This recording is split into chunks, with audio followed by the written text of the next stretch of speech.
ओम नमो भगवते वासुदेवाय नमः। स्वागत है आप सभी का आपके अपने चैनल कथा और भक्ति में श्रवण करेंगे देवशयनी एकादशी 11 व्रत कथा और साथ ही में एकादशी का महत्व। चलिए वीडियो शुरू करते हैं। ब्रह्म वैवर्त पुराण में देवशयनी एकादशी के विशेष महत्व का वर्णन किया गया है। इस व्रत से प्राणी की समस्त मनोकामनाएं पूर्ण होती हैं।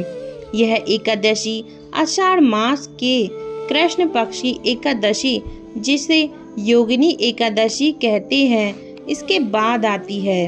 आषाढ़ मास के शुक्ल पक्ष की एकादशी को ही देवशयनी एकादशी कहा जाता है। इसी एकादशी से चतुर्मास का आरंभ माना जाता है। इस अवधि में कोई भी शुभ कार्य जैसे विवाह आदि नहीं किया जाता।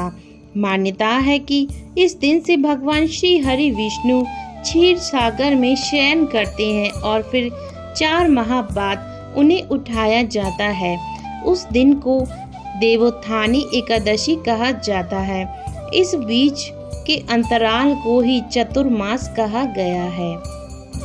देवशयनी एकादशी को देवशयनी, महा एकादशी, थौली एकादशी, हरि देवशयनी तथा प्रबोधारिणी एकादशी भी कहा जाता है।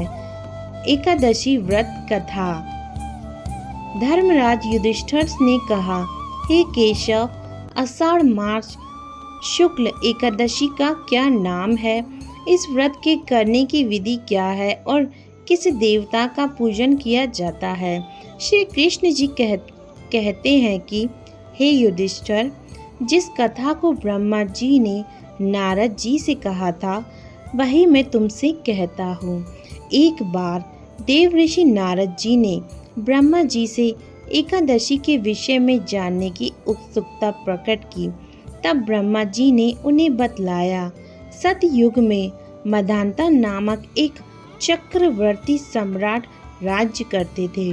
उनके राज्य में प्रजा बहुत सुखी थी, किंतु भविष्य में क्या हो जाए यह कोई नहीं जानता।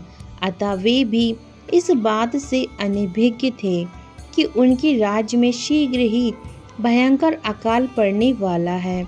उनके राज्य में पूरे 3 वर्ष तक वर्षा न होने के कारण भयंकर अकाल पड़ा। इस अकाल से चारों ओर त्राही त्राही मच गई। धर्म पक्ष के यज्ञ, हवन, पिंडदान, कथा, व्रत आदि में कमी हो गई।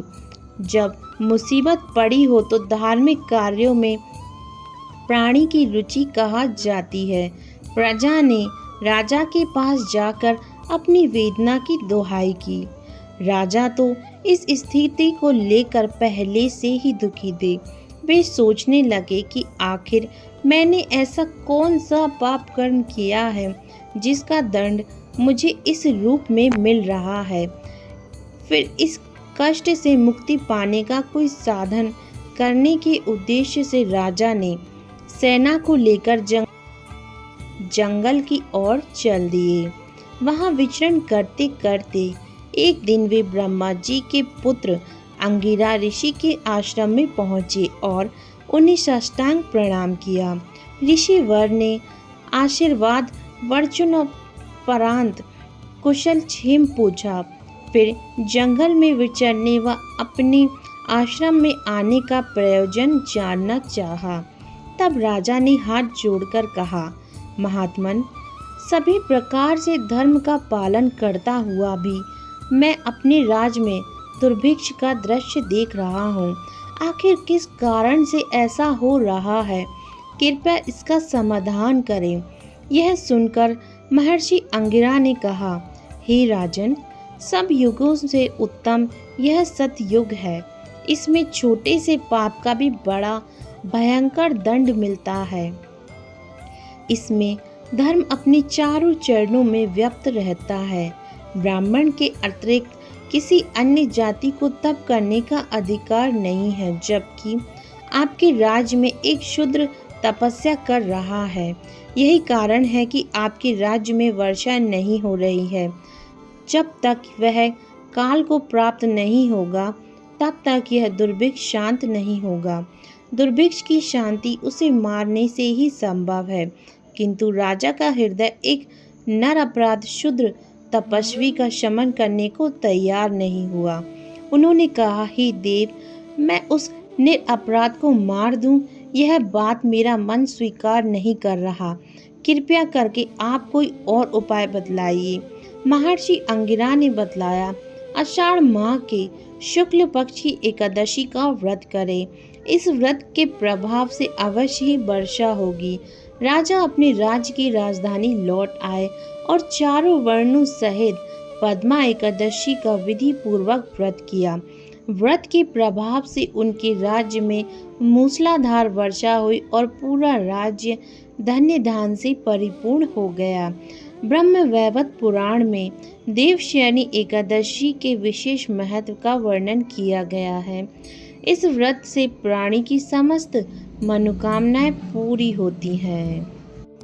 बोलो श्री हरि विष्णु की जय। देवशयनी एकादशी आध्यात्मिक रूप से अत्यंत शुभ और फलदायी मानी गई है। ब्रह्म पुराण के अनुसार देवशयनी एकादशी के दिन विधि विधान से भगवान विष्णु का पूजन और व्रत करने से व्यक्ति को ऐसा पुण्य प्राप्त होता है जैसे उसने तीनों लोकों और त्रिदेवों की आराधना की हो। ऐसे में इस दिन का विशेष महत्व और बढ़ जाता है। धर्म ही वह श्रेष्ठ आचरण है जो मानव को अनादिकाल से संयमित रूप से संचालित कर रहा है।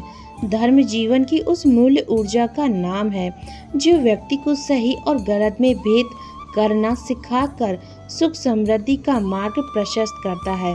उसी कड़ी में देवशयनी एकादशी सनातन परंपरा का वह हिस्सा है जिसमें धर्म को देश काल और परिस्थिति के अनुसार किया गया यथोचित और सार्थक आचरण माना गया है। यह एक ऐसा व्रत है जो मन और शारीरिक इंद्रियों पर नियंत्रण कर व्यक्ति की कायाकल्प करता है। मान्यताओं के अनुसार एकादशी तिथि स्वयं भगवान श्री हरि विष्णु की परम प्रिय तिथि है। एकादशी भगवान विष्णु से प्रकट देवी का स्वरूप है जिन्होंने मुर नामक राक्षस का वध किया था। देवशयनी एकादशी के दिन संपूर्ण ब्रह्मांड के पालनकर्ता श्री हरि विष्णु योग निद्रा में प्रवेश करते हैं।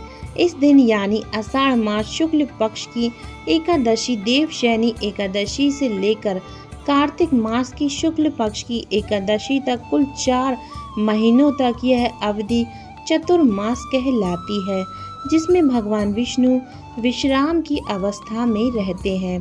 देवशयनी एकादशी को विष्णुशयनी एकादशी आदि कई नामों से जाना जाता है।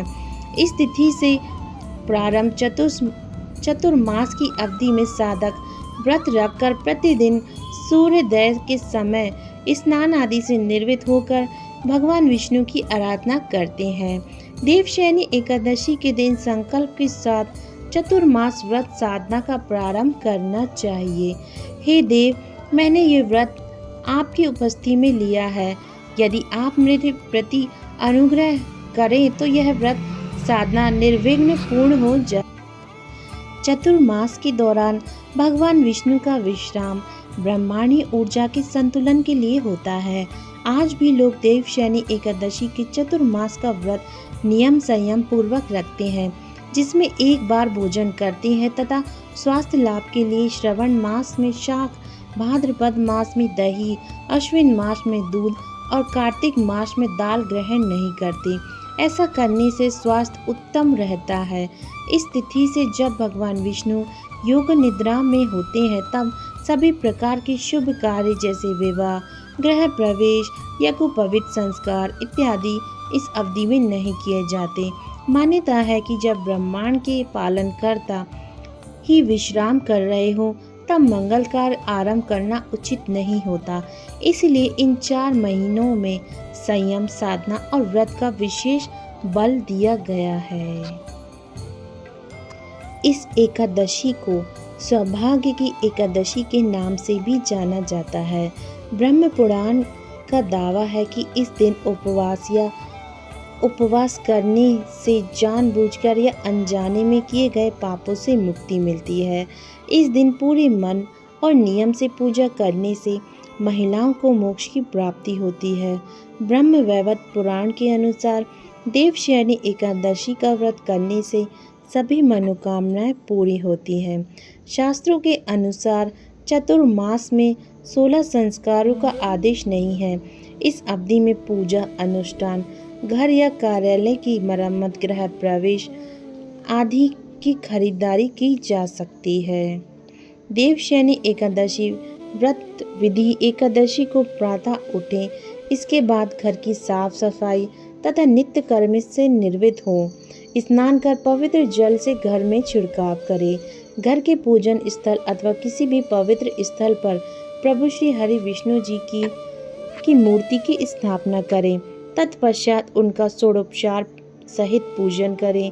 इसके बाद भगवान विष्णु को पीताम्बर आदि विभूषित करें।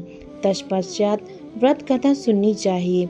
इसके बाद आरती कर प्रसाद वितरण करें। अंत में सफ़ेद चादर के ढके गद्दे तकिए वाले पलंग पर श्री हरि विष्णु को शयन कराना चाहिए। व्यक्ति को इन 4 महीनों के लिए अपनी रुचि अथवा अभिष्ट के लिए अनुसार नित्य व्यवहार के पदार्थों का त्याग और ग्रहण करें। इस एकादशी के व्रत को करने से सभी मनोकामनाएं पूरी होती हैं। व्रती के सारे पाप नष्ट हो जाते हैं। धन्यवाद आप सभी का कथा सुनने के लिए। ये थी देवशयनी एकादशी की व्रत कथा और साथ ही में व्रत का महत्व। अगर आपको वीडियो में दी गई जानकारी पसंद आई हो तो कृपया चैनल को लाइक करें, शेयर करें, सब्सक्राइब करें और कमेंट में माँ लक्ष्मी और श्री हरि विष्णु जी की जय ज़रूर लिखें। ओम नमः शिवाय। हर हर महादेव।